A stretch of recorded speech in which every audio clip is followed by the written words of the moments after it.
Then rose up the chief of the fathers of Judah and Benjamin, and the priests and the Levites, with all them whose spirit God had raised, to go up to build the house of the Lord, which is in Jerusalem.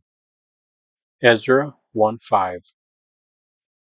Hello, and welcome to Guided by the Iron Rod. I'm Thurl Jessup, and we are continuing our series, How to Study the Scriptures. We are starting a new section, The Return and Rebuilding. Ezra, Rebuilding the Altar and the Law, Part 1.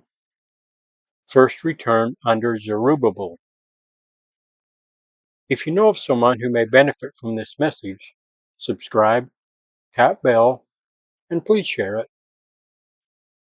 Also, I welcome your uplifting thoughts in the comments below. Your words are always appreciated. Before we begin, I invite you to read Moroni 10:3-5, and ask the Lord in prayer for the guidance of the Holy Ghost. These are not just ancient events. We study them to prepare our hearts, to strengthen our faith, build our testimonies, and walk boldly in God's calling, even when the outcome is uncertain. First Return under Zerubbabel. Theme: God fulfills prophecy. Jeremiah 29 and Isaiah 45, showing that restoration starts with worship. Prophecies. Jeremiah 29, the prophetic promise in exile. Long before the exiles returned, the prophet Jeremiah had written to the captives in Babylon with a message from the Lord.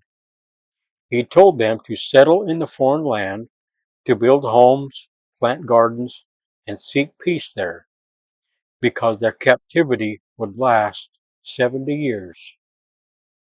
But the promise was sure. God had not forgotten them. I know the thoughts I think toward you, he declared, plans of peace and a future. He promised that when they sought him with all their heart, he would gather them and bring them back to their homeland. Isaiah 45. God calls Cyrus by name. Over a century earlier, the prophet Isaiah had astonishingly named a Persian king, Cyrus, who would rise and become God's instrument to deliver Israel.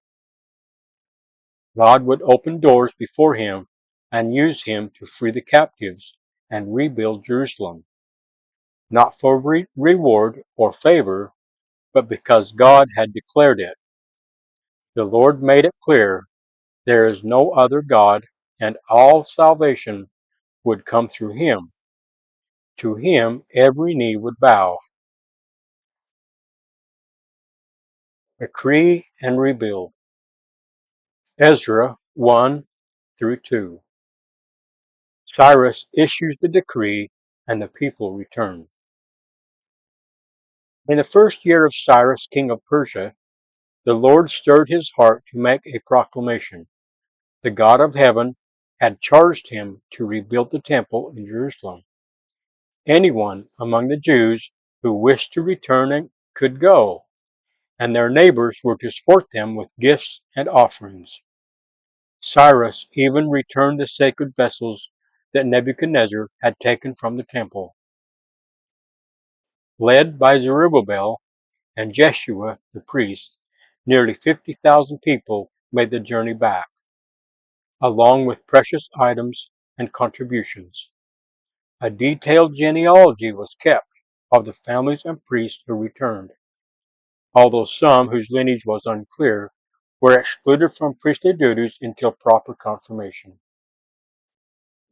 Ezra 3. Rebuilding the altar and restoring worship. Once in Jerusalem, the people assembled as one.